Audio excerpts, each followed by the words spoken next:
তারপর বিয়ে বাড়িতে আমরা 4জন বন্ধু মিলে প্ল্যান করলাম যে কথা বলতেই হবে, কারণ আমার বারবার সন্দেহ হচ্ছে যে এইটাই হয়তো সেই মেয়েটাই হবে, বলতেই হবে। তারপরে অনেক চেষ্টা করলাম বলার জন্য, কিন্তু বলতে পারলাম না।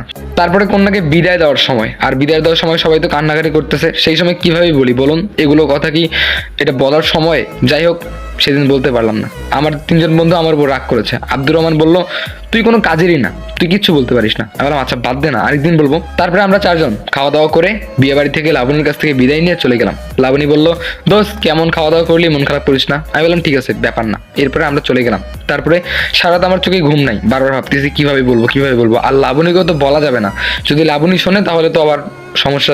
যদি সমস্যা হয়, এমনি ফ্রেন্ড হয়, বলা যাবে না ভাই। যাই হোক, আমরা 4জন মিলে প্ল্যান করলাম যে এরপর থেকে ওর বোনকে ফলো করব।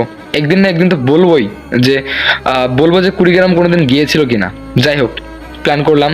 এরপরে প্রতিদিন ফলো করতাম লাবণীর বোনকে, মানে সেই মেয়েকে যাকে আমি ক্রাশ ভাবতেছি। তবে সেই মেয়েটা প্রতিদিন রিক্সা চড়তো, রিক্সা চড়ে চলে যেত একটা অজানা জায়গায়। তবে আমিও পিছন পিছন যাইতাম, গিয়ে দেখতে পেলাম সেই মেয়েটা একটা স্কুলের টিচার, মানে স্কুলের মধ্যে ক্লাস 1-2 বাচ্চাগুলোকে পড়ায়, মানে টিচার ওখানকার। তবে আমি প্রতিদিন যাইতাম, ফলো করতাম, প্রতিদিন স্কুলের জানালা দিয়ে ফলো করতাম। একদিন তো স্কুলের মাস্টার আমাকে থ্রেট দিয়ে দিল, বললো যে কি আপনি বারবার এখানে ঘোরাফেরা করেন কেন, তাড়াতাড়ি এখান থেকে যান। আমি কোনো কিছুই না বলে ওখান থেকে চলে গেছি, প্রতিদিন ফলো করছি। তবে একদিন সেই মেয়েটা আমার সন্দেহ করে ফেললো, বললো যে আচ্ছা আপনি আমাকে ফলো করেন কেন? আমি কোনো কথার অ্যান্সারই দিতে পারিনি, বললাম যে সরি আর ফলো করবো না। তারপরে আমি সেদিন চলে গেলাম। এরপরে আব্দুর রহমান বলতেছে, আচ্ছা তুই সেদিনও বলতে পারিস নি? আমি বললাম না ভাই, পারিনি। তখন সিয়াম আমাকে বললো, তোর দ্বারাই সম্ভব না, আইডি গাই ফ্রি ফায়ার খেলি। আরাম ধুর, চুপ করতো।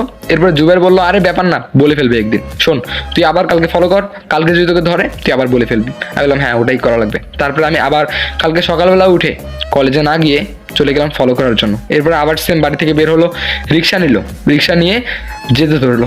আমিও পিছন পিছন যাচ্ছিলাম একটা সাইকেল নিয়ে। তবে কিছু দূর যাওয়ার পরে রিক্সাটা অটোমেটিক থেমে গেল। আমি তো অবাক, কিরে ভাই রিক্সা থামলো কেন? তারপরে আমি ভয় পেয়ে গেলাম, কিরে ভাই রিক্সা থামলো কেন? এরপরে আমি সাইকেলটা আস্তে আস্তে চালাতে চালাতে হঠাৎ করে সাইকেল থেকে পড়ে গেলাম।